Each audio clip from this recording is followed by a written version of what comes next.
420RADIO.com.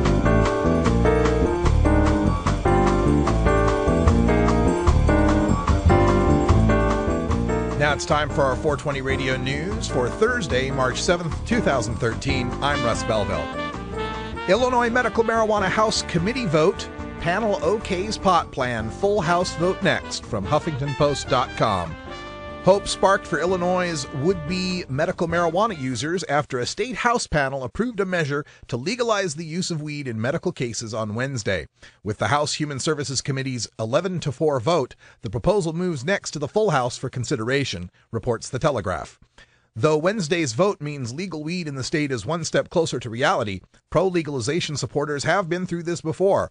As the State Journal-Register notes, similar legislation failed in the General Assembly over the years, including the most recent lame duck session in January. This time, however, the bill's sponsor, Democratic Representative Lou Lang of Skokie, claimed he's optimistic.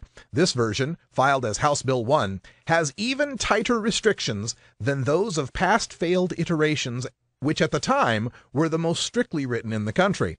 Under proposed legislation of House Bill 1, medical marijuana use would only be allowed to patients with qualifying conditions such as cancer, multiple sclerosis, and HIV. Approved users would get a special ID card allowing them to buy limited amounts of medical marijuana from one of 66 state-licensed dispensaries. Medical marijuana users eligible for unemployment benefits, Ingham judge rules, from the Lansing State Journal. Medical marijuana users who conform to Michigan's medical marijuana law can collect unemployment benefits, an Ingham County judge has ruled. In a decision issued Tuesday, Circuit Judge William Collette overturned a state commission that found a state-approved medical marijuana user, who was fired from her job after testing positive for marijuana, was not eligible for unemployment benefits. Quote, disqualification from unemployment benefits for use of medical marijuana in conformity with state law, the judge wrote, would amount to an impermissible penalty and be contrary to law, end quote. The case surrounds former Hayes Beach Memorial Hospital employee Janine Kemp of Lansing, who was fired in 2011. Kemp, whose duties included performing CT scans and starting IVs, suffers from lupus and neuropathy, which according to court documents cause chronic pain.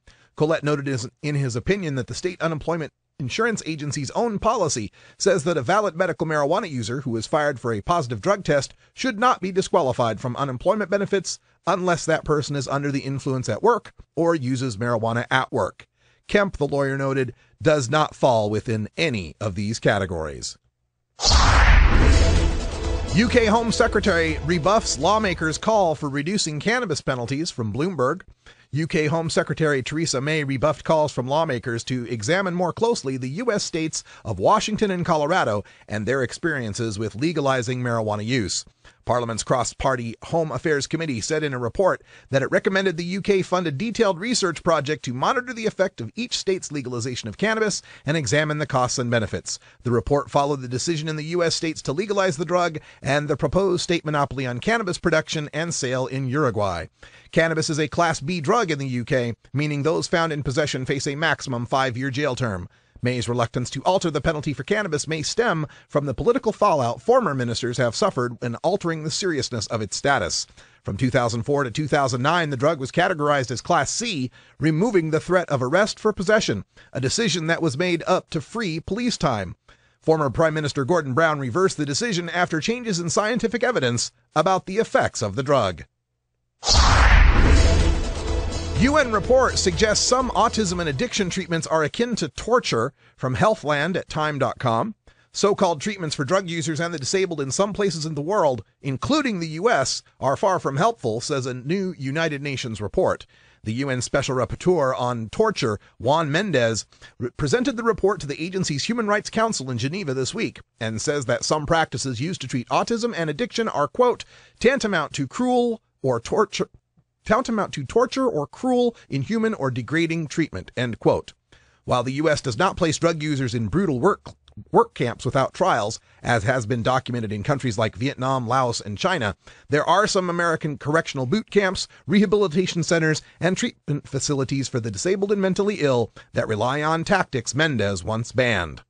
The UN report also criticizes more widespread treatment approaches used in the U.S. Many Treatment programs, including those demonstrated on television by Dr. Drew in programs like Celebrity Rehab and Sober House, oppose the use of long-term maintenance with methadone or Suboxone, which are considered among the most effective treatments for heroin or painkiller addiction.